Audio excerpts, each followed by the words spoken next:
Hello everybody, so today we're going to be reviewing the Legends Ultimate Edition Undertaker figure here today. And if the environment seems off, it's because I'm at my grandpa's house. Actually, never mind, I'm going home right now, so I'll see you there.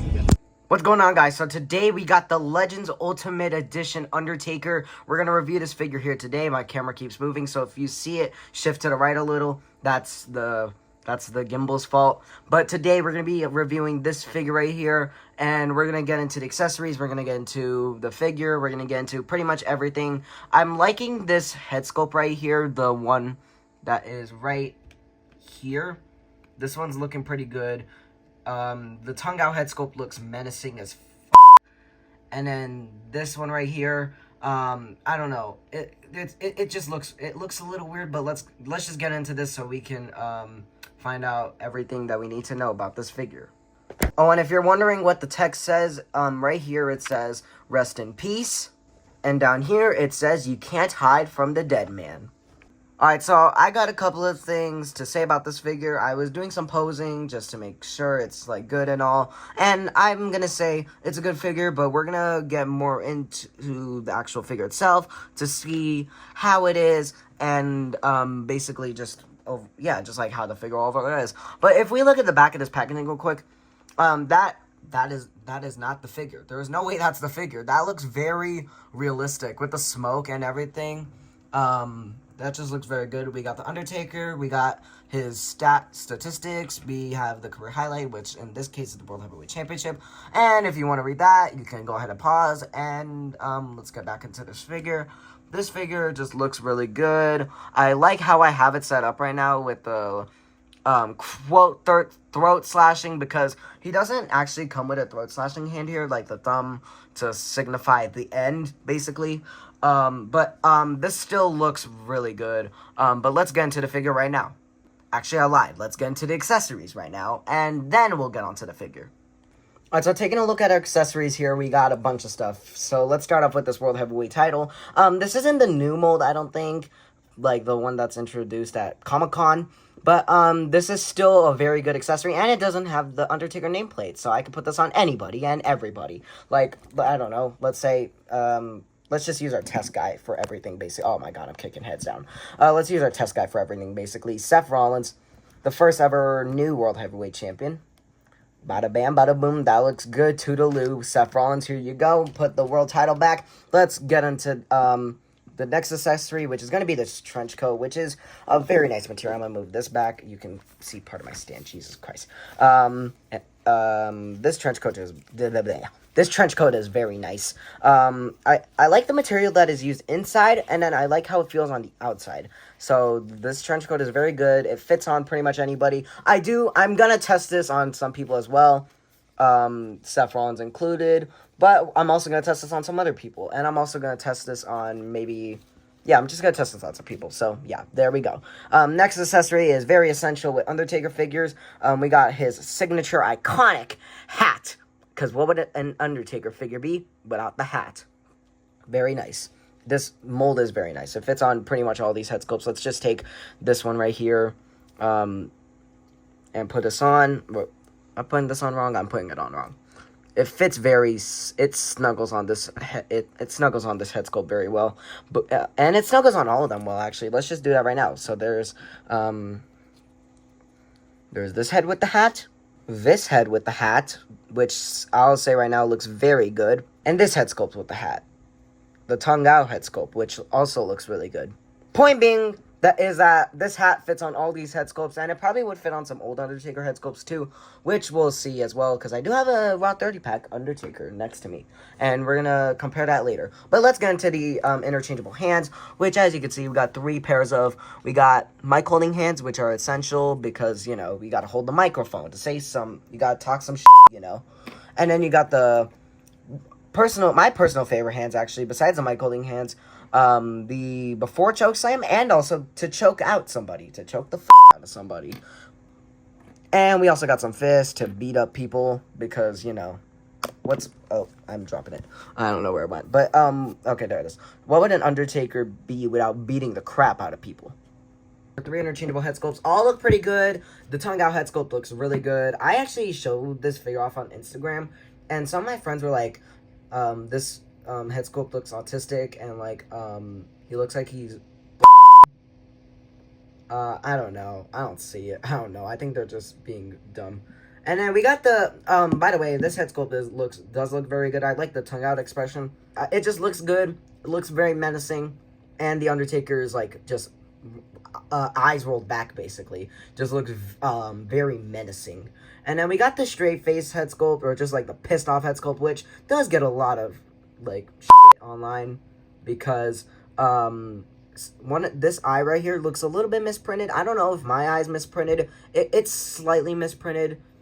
Like, if we look at that way, it just looks a little weird. But it doesn't look awful. It just looks a little weird. If, like, look, if we look at it that way, that looks fine. But if we look at it this way, I don't know. And then we got my personal favorite, and a lot of people's favorite, actually, the gritting teeth head sculpt.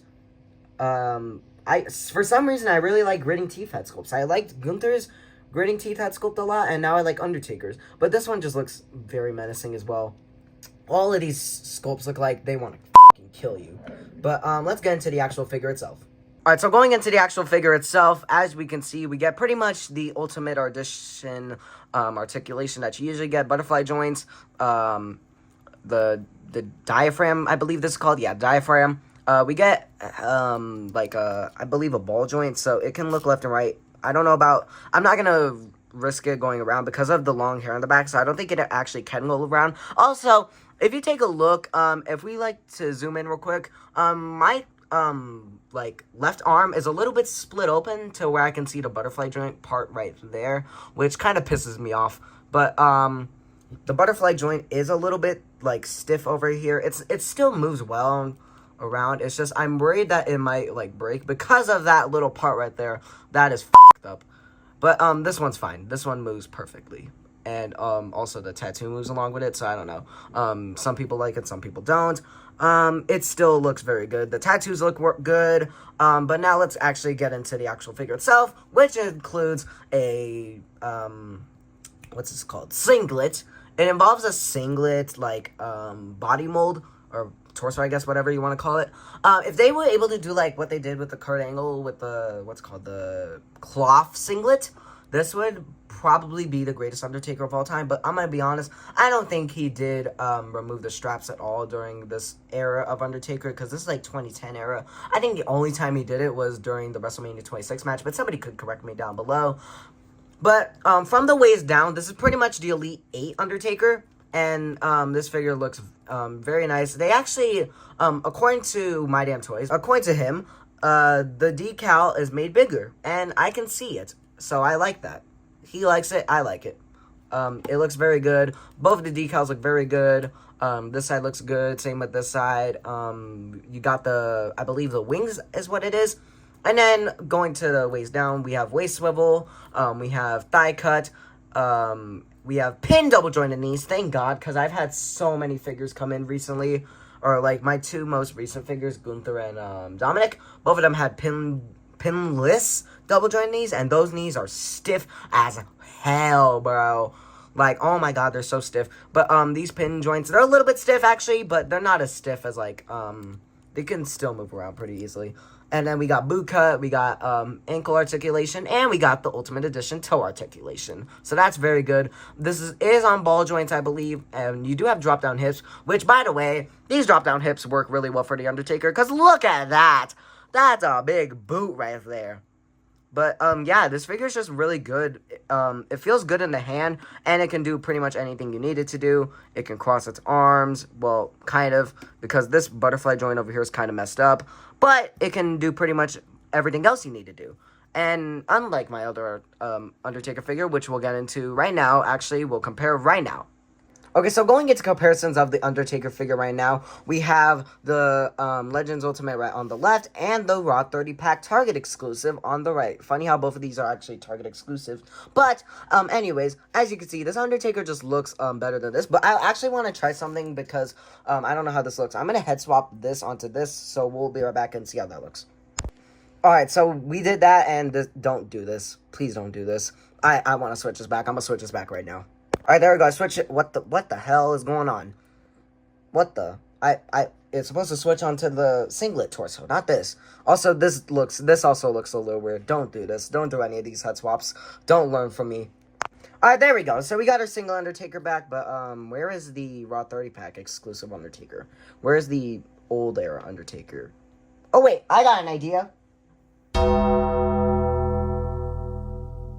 Boom, and there we go. We got both of our Undertakers back. So, as I was going to say, let's get into some comparisons. So, obviously, the one on the right doesn't have butterfly joints. They have made an Ultimate Edition of this in the Amazon exclusive 2-pack with the Gobbledygooker, which I believe is actually on Ringside Collectibles right now. If you want to go there, I don't have a promo code. Please, Ringside, give me a promo code. And we also have this Undertaker, which isn't going to be on Ringside, I don't think, but, you know, you never know. Keep checking. But both of these Undertakers are very good. I like this Undertaker better for obvious reasons, because this Undertaker, albeit, can't lift its arms up above its head, for real. This Undertaker can pretty much do everything you need it to do. This is like, you know that one sound where it's like, oh my god, you can do all of that, where I can just do like, and then just do like absolutely nothing? That's what this feels like. Of course you didn't. You're fully articulated? I can only do this. But both of them do come with pinless double jointed knees. I'll say right now, the pin double jointed knees, I mean, on this figure do feel better than this one. But to say they both suck, or to say either one of these sucks, is lying. Both of these figures are really good. They both come with their pros and cons. This one, if you like this era of Undertaker, I wasn't born for this era of this Undertaker, neither was I for this one, but I did catch the back end of this part of the Undertaker, whereas I didn't for this. But this Undertaker still looks really good if you want this, but you will have to get in the 3-pack, which I don't even think they're selling anymore, because they have the SmackDown Elite 4-pack, but we're going to get that out of here, and we're going to compare the Undertaker with some other guys. Comparing it with the man that ended the streak originally, Brock Lesnar. As you can see, I believe this figure, it's either too tall or it's not, because Brock Lesnar is 6'3", whereas Undertaker is 6'10". So I don't know. You can tell me if this is accurate. I'm gonna say it is accurate, but let me know down below. Speaking of ending the streak, let's compare it to the other guy that ended the streak a second time. Boom, here's Roman Reigns. And actually, I was comparing this figure right before I started filming to the Brock Lesnar, because they're both 6'3", and Roman is taller than Brock. So either Brock is too short, or Roman is too goddamn tall. But, this looks pretty, well, if Brock is actually 6'3", his figure is 6'3", and Roman's figure is too tall, then this is inaccurate. But, it still looks very good, next to each other. I really hated that match, though. I'm pretty sure everyone hated that match. If you like Undertaker and Roman Reigns, please check yourself. Anyway, let's do what I said I was going to do with this trench coat, and let's test it on some other guys. Before I continue on with the trench coat thing or whatever, I want to compare it to just another tall guy on the roster. We're going to compare it to Omos. Omos is obviously taller. I think Omos is like, what, 7'1" or something? He is 7'3", you moron. Where Undertaker is 6'10". But this looks pretty accurate. I mean, Omos is just so tall. He can barely fit the camera if I put it like this, so I gotta move it over here. But yeah, both of these figures do look pretty good. I do like this Omos figure, but I like this Undertaker better. Alright, let's actually get into the trench coat now. So we have another Seth Rollins in a trench coat with the sunglasses, and this looks really good. Next figure. Boom, we got the Undertaker, the older Undertaker, and this basically is just that Undertaker with the Legends trench coat, and it looks pretty good as well. Next figure. Alright, so we got the coat on Wheeler Yuta, which, I mean, the figure is a disappointment overall, but this trench coat does look good. Let's get on to our next comparison, or I guess, person with this jacket.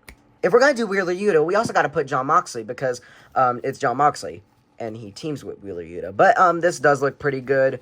I like this a lot. Now, I was trying to look for the full gear pack, couldn't find it, but let's go on to our next figure, and it's gonna be... So in the Dominic Mysterio video, I was talking about if Kenny Omega with the sunglasses had entrance gear, it would look so much better. So let's do that right now. Now, the trench coat might not be the best idea for Kenny Omega, but it definitely works. There are definitely better choices I could do with this. But, yeah, this trench coat basically works on anybody that, well, it suits for. So yeah, that's pretty good. But that pretty much wraps up our Undertaker figure review here today. If you liked what you saw, make sure to drop a like and subscribe. It's free and you can unsubscribe at any time. But with that, I'm going to get out of here. Make sure to stick around for the photography.